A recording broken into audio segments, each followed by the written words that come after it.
Okay, so now it's time to put the finishing touches on our document so we can go ahead and deliver it to our client. So before we do this, let's go ahead and give it one more save so we have our PSD with all of the different things we've done to it. So I'm going to come up here to File, Save. You can also hit Command S to do this. All right, let's go ahead and move this out of the way real quick. So first off, I need to crop out all of this extra space around it. So let's go to the crop tool, and I'm just gonna eye this. It looks about right. Oh, that tapping is my dog, if you can hear that. I need to move down a little bit, so I'm gonna hold down the space bar and click and drag. Okay, let's pull this up. There we go. Looking good. And I'm going to go ahead and hit return to keep this crop. I can also hit this little check sign right here. Okay, this is looking great. Now we need to do a few things. So first off, we need to change the color space to match up with how they're going to be viewing this image, which is going to be through an email, which is online. So let's go ahead and go to Edit, and we're going to go to Convert to Profile, and we want to choose sRGB. Now we haven't talked about color profiles yet, but we will soon. This is the color profile that is used for anything that's going online.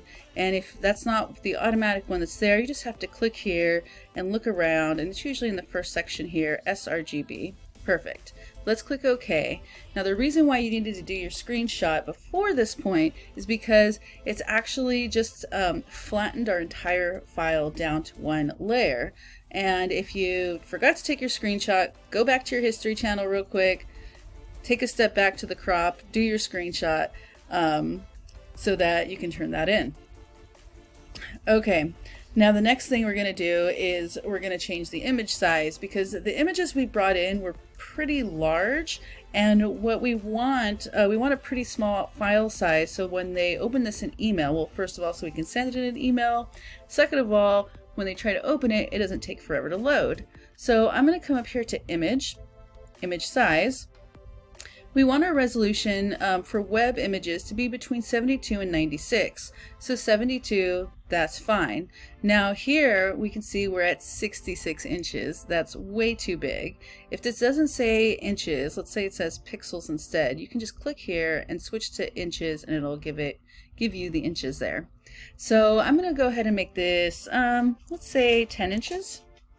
And it automatically changes the height along with that. And that's because this is checked right here. Leave that alone. Let's go ahead and click OK. And you're like, oh wow, that's really small. Well, if you look down here, it says that we're looking at this at 33%. If we hit Command plus until it's 100, that's the size we're looking at. And actually, that's looking a little bit small. So I'm going to go ahead and take a step back. And I'm going to come back up here to image size. And actually, let's go with 12. Yeah, let's go with 12. Now the nice thing is that up here we also get a preview of how big this file is going to be. Now 1.82 megabytes is still pretty big for email, but this is the PSD file. We're going to be saving this as a JPG, which is going to compress the file size even more. So I'm going to go ahead and go with 12 there, and I'm actually going to change my resolution up to 96 and hit OK. Okay, so that is looking better. We're good to go. So now that we have this here, I'm going to switch back to my move tool. I'm going to go ahead and go to File, Save a Copy. So we're going to save a copy. I've got mock-up assignment. It's the same thing. That's fine. Now I can take off the copy part. Let's go ahead and take that off. And I'm going to switch to the format to JPEG. Okay, and you can see here embed color profile is checked. That's fine. I'm going to hit save, and here we have some JPEG options. I'm going to go ahead, let's see how big the file is at the largest. So this is giving us different options for the quality of the file, and I usually like to try to keep it as high as possible unless it's creating a huge file.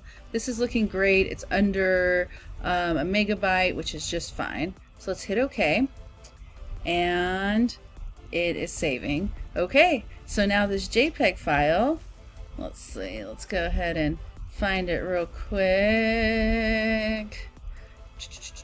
Mock-up project. Okay, so here we have that JPEG file and it's ready to roll, ready to be turned in. Awesome, you guys made it through the entire assignment. This is going to be so helpful for you guys as graphic designers when you're trying to show your clients what their logos are actually going to look like on different projects.